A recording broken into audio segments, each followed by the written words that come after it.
亲爱的朋友们，欢迎来到微光夜读。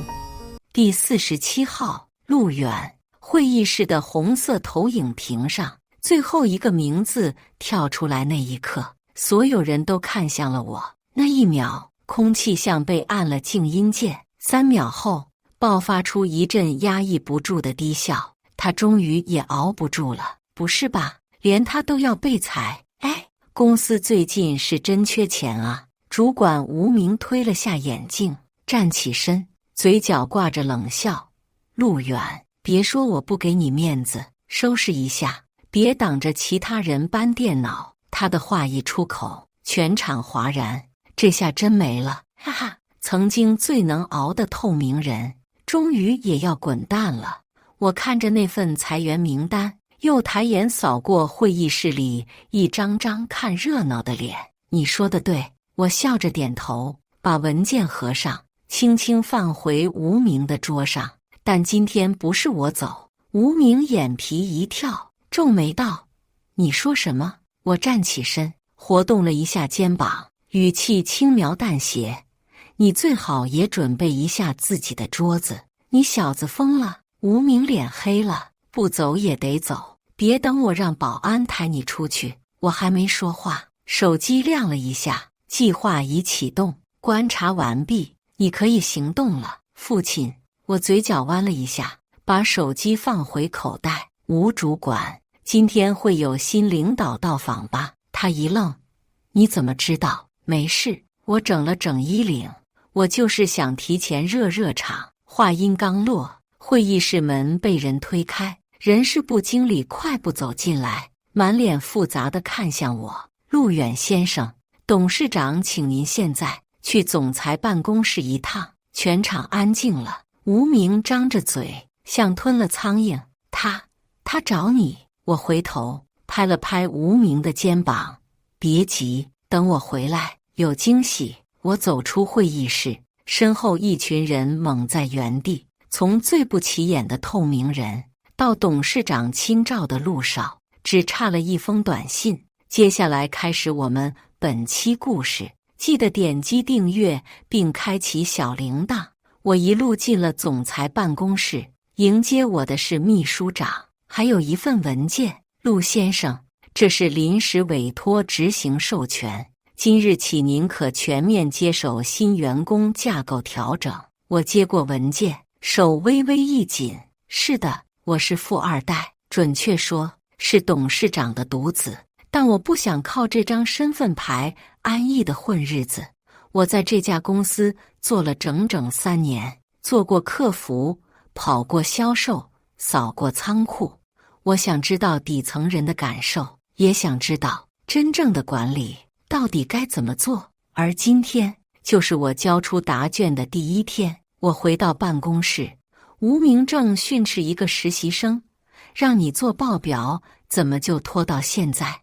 你这种人早该一块滚了。我站在门口，淡淡地说：这位主管，你刚才不是说要保安请我出去？他一扭头，看见我，翻了个白眼：你怎么回来了？我扬起文件，根据董事会临时任命通知，从今天起，我将负责全员结构重组，包括你。无名脸色从红变青，又变白。你开什么玩笑？这不是玩笑。我转头看向那实习生：你叫什么名字？叶一诺。他小声回答：你留下来，明天开始接手前厅资料管理。无名气地拍桌：你凭什么越级提人？我盯着他，一字一句：因为我现在是你老板。全场震惊，有人直接站起来，嘴巴都合不上。我拿出公文袋，打开，是一封正式调令和董事长亲签的盖章任命书。无名瘫坐在椅子上，脸上血色尽退。你这是什么意思？我转头对身后的助理道：请吴主管今天内交接工作，并将他调离集团。助理点头：是，陆总。我转身准备离开，又顿了一下。无名，我笑着看着他：你当我是废物的时候，我已经准备重构你的人生。我迈步离开，留下一屋子震惊、敬畏，还有开始转变态度的眼神。这就是我东山再起的第一步。那些踩在我头上的人，准备好了吗？陆远回来了。无名没想到自己真的会被踢出公司，他站在前台，拿着离职通知，脸色难看得像吃了苍蝇。人事部的实习生叶一诺悄悄看了我一眼，眼中带着崇拜和一丝不敢相信的激动。陆总，文件都交接好了。助理在我身旁低声道。我点点头，请保安送吴主管出楼。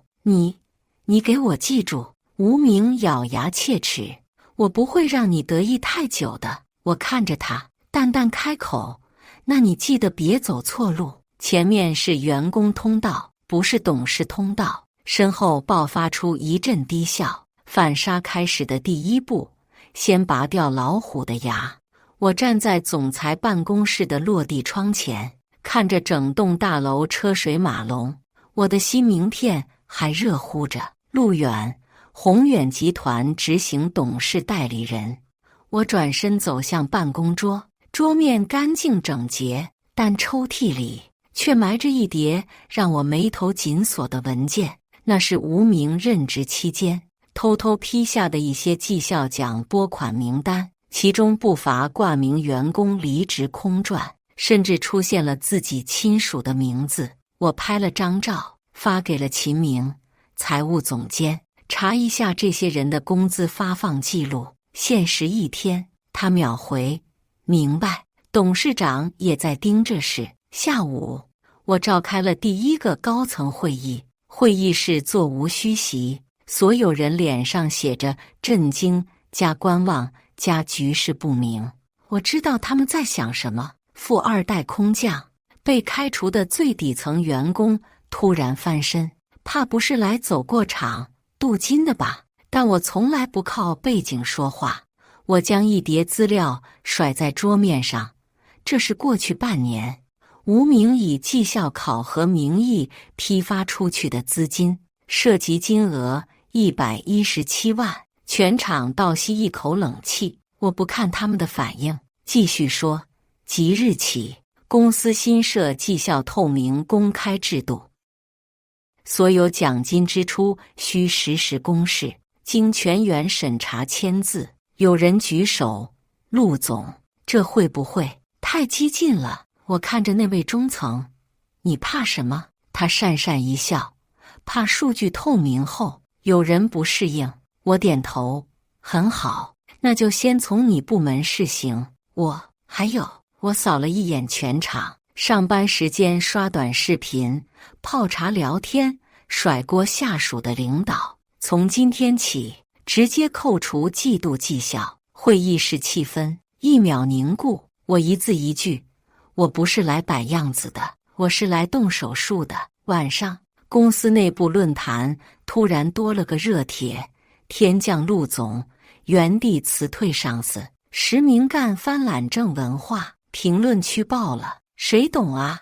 我今天就在会议室，陆总一开口我差点鼓掌，原来是董事长的儿子，难怪突然上天。别说了，他炒无名那一下，我现在还在回味。就在热度不断飙升的同时，我接到了一个电话，陆总，我是原业务2部的老杨，能聊2句吗？老杨是老员工，以前和我关系不错，但早被边缘化多年。说我有一份老项目数据备份，当年被无名压下来了，说你是外来人，没资格参与。我觉得现在你可能需要他。我眯了眯眼，发给我。几分钟后，我看完那份资料，脸色彻底冷了下来。那是一个3年前的项目，潜力极高，却被人为搁置。我打开邮箱，直接向董事会发了一份提案，关于重启东港数据项目的申请。理由只有一句：未来属于肯动的那批人，不属于窝在办公室混资历的蛀虫。夜晚，我独自走在公司楼下，手机里播放着论坛里的留言。陆总是我们打工人之光，你说他是富二代，那他比你努力，还比你狠。我看着头顶的灯火，淡淡一笑。第一场动刀完成，该翻的账我翻了，该动的人也动了。接下来要面对的不只是几个尸位素餐的中层，是这整片公司根深蒂固的老人体系。我抬头望向高楼的灯火，这不是继承，这是猎杀。全公司都在等我出糗，等我施政失误，员工反水，董事会施压，然后灰头土脸的下课，成为富二代玩票失败的反面教材。可我偏不让他们如愿。秦明，那几份财务流转表查得怎么样了？我一边翻看昨日留言，一边拨通内线电话，查到了，果然有鬼。电话那头语气压得很低，涉及人不少，最关键的是财务部老主任李国峰也牵扯其中。我眼神一冷，李国峰是我父亲当年提拔的老人，业务能力一般，却仗着资历深，横行多年。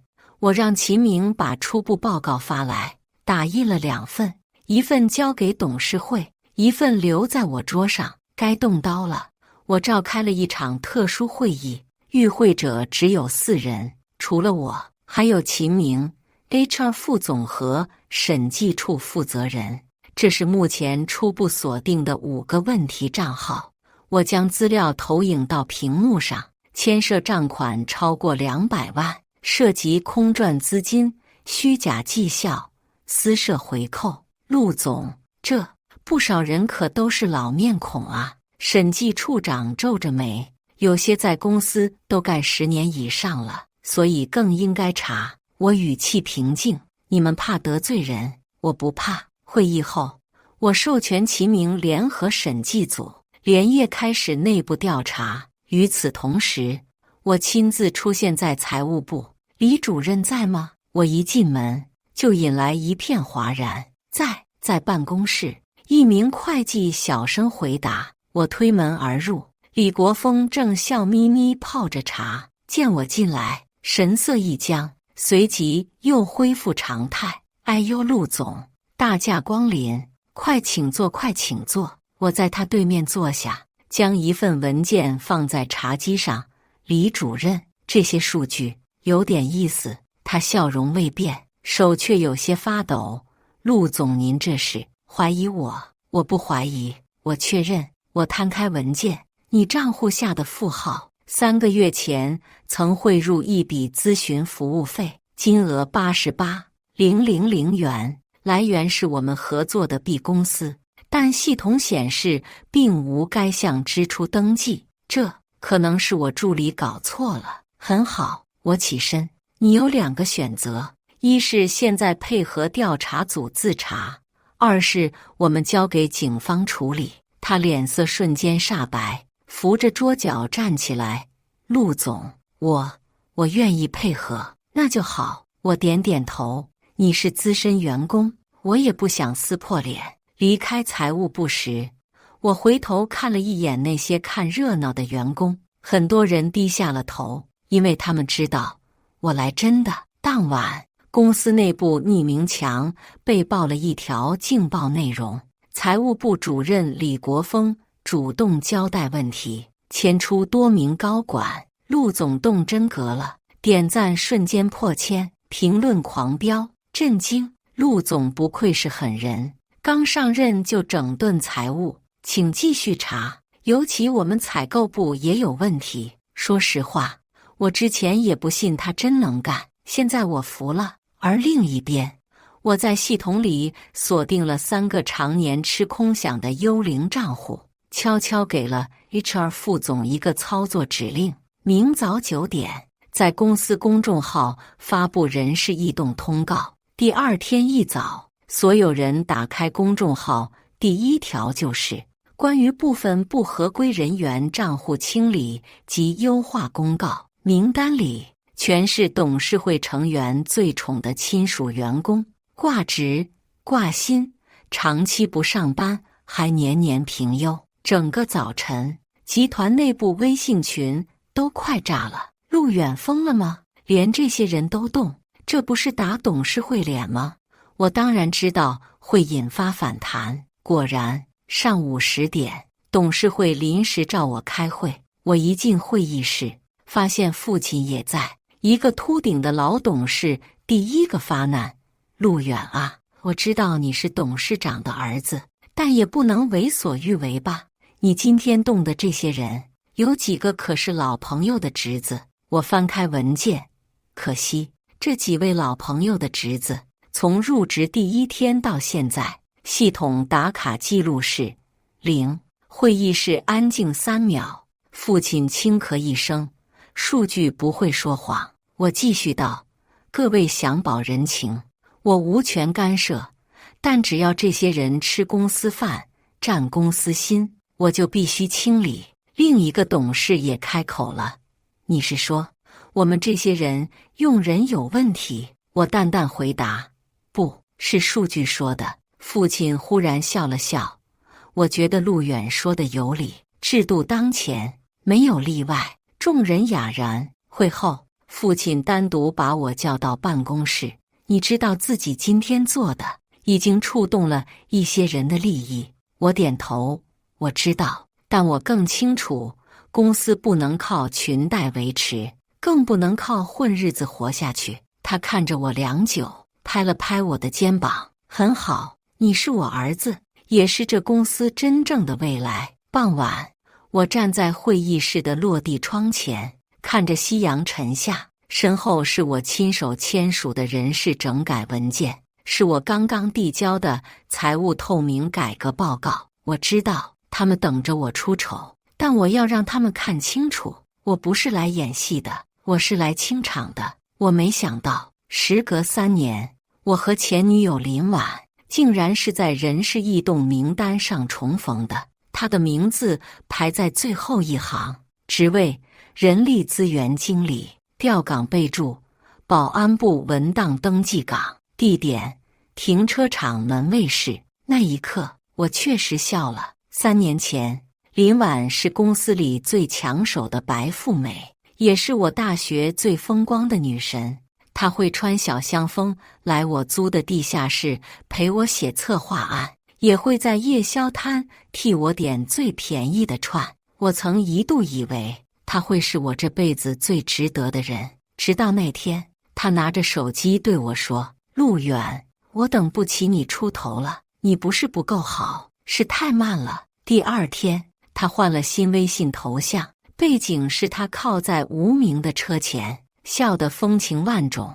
我删了她所有联系方式，从此再没提起。而现在，她终于出现在我的眼前。陆总，他要求见你。助理递来纸条，我淡淡地说：“安排他10分钟后上来。”10分钟后，林婉推门而入，她穿着一身黑色职业套裙，妆容精致，脚踩红底高跟，但眼神不复当年的自信。“陆远，好久不见。”林经理，有事？我声音平静，像对一个普通职员。他嘴角抽了抽：“你故意的是吗？”“什么？你把我调去门卫室？”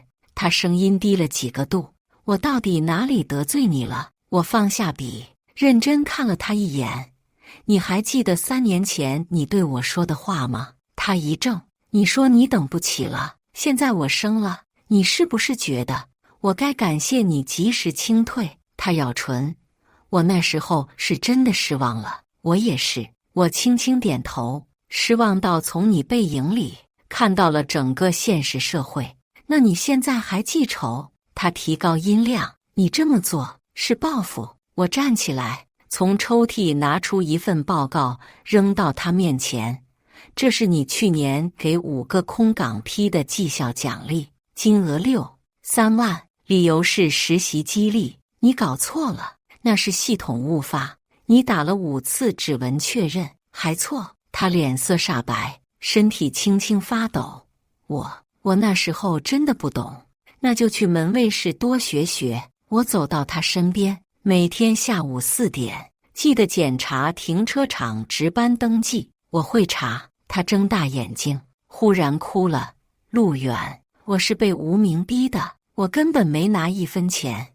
我低头看着他，那你那块欧米茄女表是谁送的？他浑身一震，我没有再说，走回座位，按下了门铃，送客。门一关，办公室安静如水。助理轻声道：陆总，要不要考虑给他调回办公室？我头也不抬，从今天起，公司没有人情味这个东西。几小时后，公司论坛上爆出匿名帖，人事女神沦为门卫，陆总亲自签字调岗。跟帖全是真的假的？3年前他不是很横吗？听说他当初甩了陆总，还和无名一起过。我路过门卫室时，他正在登记快递，脸僵得像尸体。我坐在办公室，打开邮箱，是秦明发来的项目汇总。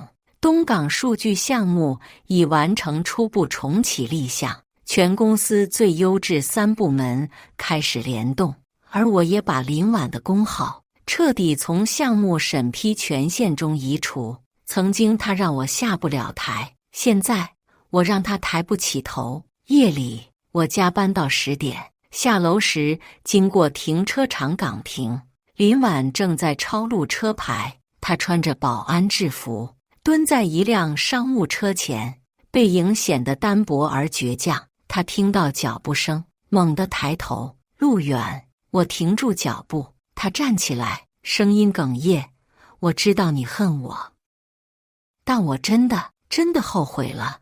你不后悔选择了别人。我缓缓开口：你只是后悔，我后来变成了你高攀不起的人。他低下头，泪水砸在登记本上。我走近他一步，声音清却坚定：林婉，你不是第一个看不起我、背叛我的人，但你会是第一个亲手见证我改变命运的人。从你开始，我要这个公司记住我的规则。说完，我转身离开。那晚的风很大，但我走得很稳。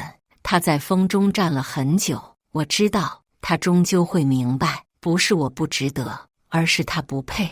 他只是董事长的儿子，不就仗着裙带关系上位吗？听说他搞了个绩效公开制度，让不少高层都被架空了。年轻人气盛，能撑多久？这几句话最近在宏远集团的茶水间里被重复了无数遍，但我没有解释。我知道，在制度还没见效之前，我说什么都显得像在辩解。于是，我干脆把时间都花在制度本身上。陆总，这里是3组最新的提案评估。秦明带着厚厚3沓材料走进来，我抬眼接过，看了一眼，业务2组。季度成本下降14%，增长率2%，给出 B 级绩效。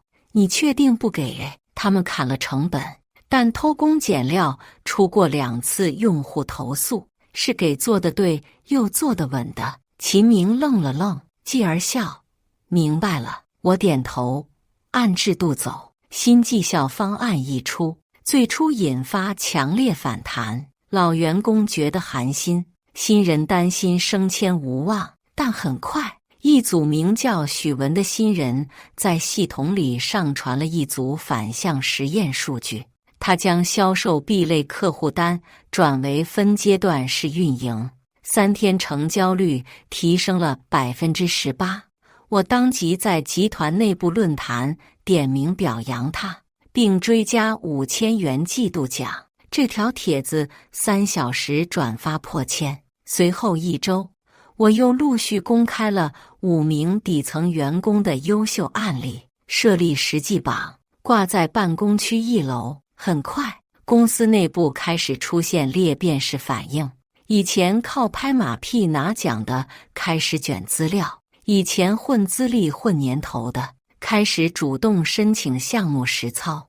我不用大刀砍人，只需要让制度决定升降。你太激进了。董事会的林副董忍不住敲桌：制度是死的，人是活的，你这么搞，把老人全得罪了。我平静道：我只是让大家知道，不动就会被淘汰。你这是赶尽杀绝，我这是替你们省钱。会议室一片死寂，更何况我指着投影屏，这个月利润增长了27%，人效成本下降6%。你们是股东，不是亲戚。秦明站出来补充，3季度预测，若继续执行本制度，年底净利润增长或将超过60%。有人低头，有人发出轻轻的嘶声。董事长笑了，我这个儿子说得对。会后，董事会群消息不断弹出，支持陆总制度改革，申请推广绩效公开制度到分公司。我坐在办公室，看着这些转变的态度，只觉得一句话在脑中打转：你只需要赢一次，所有怀疑就会变成夸奖。夜晚10点，秦明推门进来，脸上兴奋难掩。陆总，东港数据第1阶段试点通过了，我们提前1周完成了全部对接。我长出一口气，这个项目3年前被放弃，是因为无名说不赚钱。现在利润率预计是多少？62%，并可能成为我们智能分析产品的核心模块。我起身走到窗前，看着公司楼外灯火通明，通知产品部准备媒体发布。你要炒热话题？不，我轻声说，我要让市场知道我们路远时代开始了。第2天上午，公司发布东港数据回归计划，附带演示短片上线，半天内点击量破10万，各路财经媒体争相报道，评价几乎一致。宏远从沉睡中苏醒，幕后推手正是这位年轻的继承人。员工群疯了，我靠，这个演示我看了3遍，太燃了！谁说他是靠爹的？你们谁能做到3个月撬动半个财务系统？实名支持陆总，老实干活，终于有人看见了。午休时，我在公司餐厅坐下，员工们试探着走过来。陆总，可以合张影吗？可以，我笑着答应。他们围过来，有人激动地说，你是我见过最不像富2代的老板。我一愣，笑着摇头，这不是褒义词吧？是。另一个小哥咧嘴，你是真的干事的老板。我举起餐盘，那我也说一句，下一个季度继续卷起来。全场鼓掌。晚上，我回到办公室，收到父亲一条短信，陆远，你做得很好，但小心高处不胜寒。我握着手机，看着窗外雨滴敲窗，我知道他说的没错。当制度改变了格局，真正的利益被动的人才会露出獠牙。但我也知道，这一场仗我已经赢了一半，因为从今天起，没人再敢当我只是靠裙带混上来的少爷。我是陆远，靠的是制度，靠的是我自己。宏远集团年终总结大会如期而至，与往年不同，这次不是坐着听董事们讲陈词滥调，而是全员直播，实时数据演示，制度评分公开，一切由我主导。台下曾经把我当备才名单最后一人的那些老员工，如今做得比谁都值，还有一些早已不在了，被优化，主动辞职，或因舞弊被移交调查。我走上讲台，灯光打在身上，台下一片安静。我开口的第一句话是这样的：有人说我是靠裙带上来的董事长儿子，也有人说我是制度机器，不近人情。但我想告诉大家，我靠过父亲，但我更信制度。我重情义，但绝不护短。全场安静。我接着道，从我接手起，宏远已经完成以下几项改革：大屏幕翻页，绩效透明制度上线，空想账号清除83人，业绩实际双轨评估，新进项目负责人中70%为5年内普通职员晋升。现场爆发掌声。我扫视了一圈，说出最后一句话：你们曾看不起我，如今我来重组你们人生。那一刻，所有老员工都低下了头。会议结束，我接到了父亲的私人电话：你把人整得太狠了。董事会里有几个开始联名给我施压，他们想要什么？我坐在车里，望着窗外的车水马龙，想动你的位置。我微笑，我早有准备。我点开邮箱，调出一份加密文件，这是我早前联合审计、法务和齐明整理的宏远管理风险结构评估表，其中详细列出了董事会数位成员的企业利益冲突以及非法干预管理决策的记录。这些资料我从第一天上任就开始收集，不是为了打谁，而是为了自保。次日，董事会临时会议，有人拍桌质问我：你一个后辈，凭什么指责我们这些老资格？我翻开文件，冷静地说：这些项目签署者、回扣记录、亲属挂职名单，是不是你们自己最清楚？另一个董事怒道：你是在威胁我们？我点头：是。你想把我们全赶走？我不赶人，我只问你们愿不愿意签下这份集团管理高压红线协议。协议条款清楚，凡参与公司管理者，不得以任何形式干预下属人事、项目、财务等决策，一经查实，立即解除一切权利。如果不签，我就把这些资料交给工商监察。气氛凝滞，父亲没有说话。几分钟后，第一个董事缓缓签字，随后第二个、第三个，有人签得咬牙，有人签得冷汗直冒，而我坐在主位，像一个彻底掌控棋局的玩家。当天，宏远官网首页推送：集团管理制度正式升级，构建公开、公平、公正三线护栏。次日，财经日报整版报道：宏远涅槃计划全面实施，年轻董事陆远打破利益桎梏。网络再次爆炸，他不是在接班，他是在重塑。太狠了，连董事会都感动。这是老板中的老板。别说了，我要投简历去宏远。而此时的我已经回到办公室，我站在落地窗前，看着街头高楼灯火通明。那一刻，我没有激动，没有快感，只有一种前所未有的平静。我知道，我不是结束了什么，我才刚刚开始。那天晚上，我收到了林婉的微信：我想辞职了，可以吗？我想了3秒，只回了一个字：可以。第二天，他没有来上班，我也没再追问。秦明带来消息：人事大洗牌完成，我们重新组建的中层团队效率比以前提升了40%。不错，我嘴角弯了一下，把手机放回口袋。我点点头，告诉他们，等下一轮计划公布再谈。你要做什么？我走到白板前，写下6个字：全国分部计划，把宏远从城市总部做成行业风向标。秦明目光微震：你是认真的？我认真的那天，是我坐在名单末尾，被你们一起笑的时候。